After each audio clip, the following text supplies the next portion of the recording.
garai pasi vakoma, ndanzwa kuti mamuchimhanya mustreet, muri kudei. Chiwenga wakanditi inini handisi kutungamira zvakanaka, ndaifanira kuita sei? Ndo zvinoitwa nemunhu asiri coward izvozvo. Isu tiri kutaura tiri pachena seizvezvi masikati asi manheru. Kana vakatoti izvezvi Chiwenga uya tikuone, I can meet the president at any time of the day. I'm not afraid of him. Even though I have got marks and wounds and injuries in my body, which I know they were inflicted at their orders, I can still meet with them. I am not too angry to have a comprehensible conversation and a meaningful conversation with them. I can still talk to them. Because I'm not a coward. If you believe that what you are doing is right, and yet there's somebody telling you it is wrong, if you are not a coward, you will say, let us talk about it. Tell me, what should we have done instead of this you are criticizing? What was the better option? The government of Zimbabwe does not want to hear the citizens speaking to them and ridiculing them, reproving them, criticizing them, and condemning their acts of irresponsibility.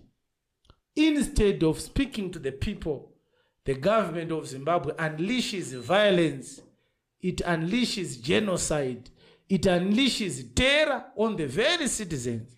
The only time you will see Mr. Mnangagwa trying to have a conversation with the population, it is when he's asking them to vote for him again.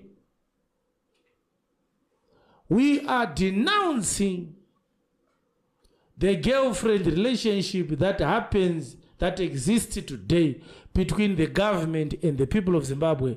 That is a consumeristic relationship. It's very costly.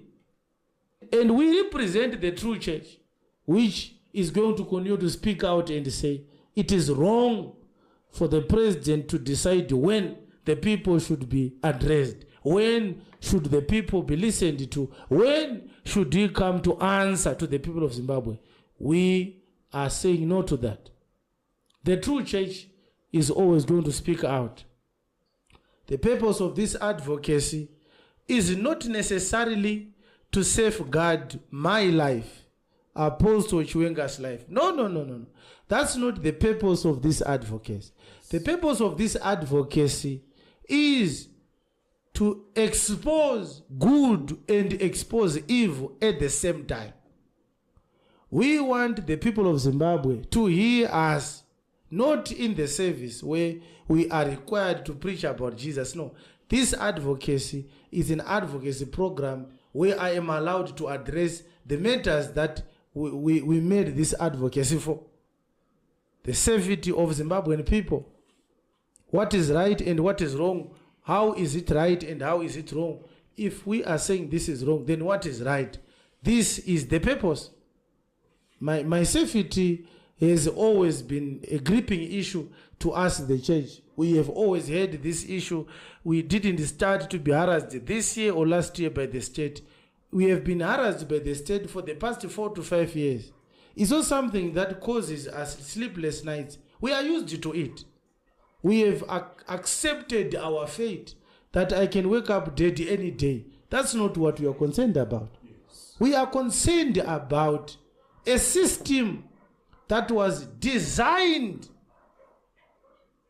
to smother the voice of the citizens so that they can preserve their grip, their criminal grip, their unlawful grip on power.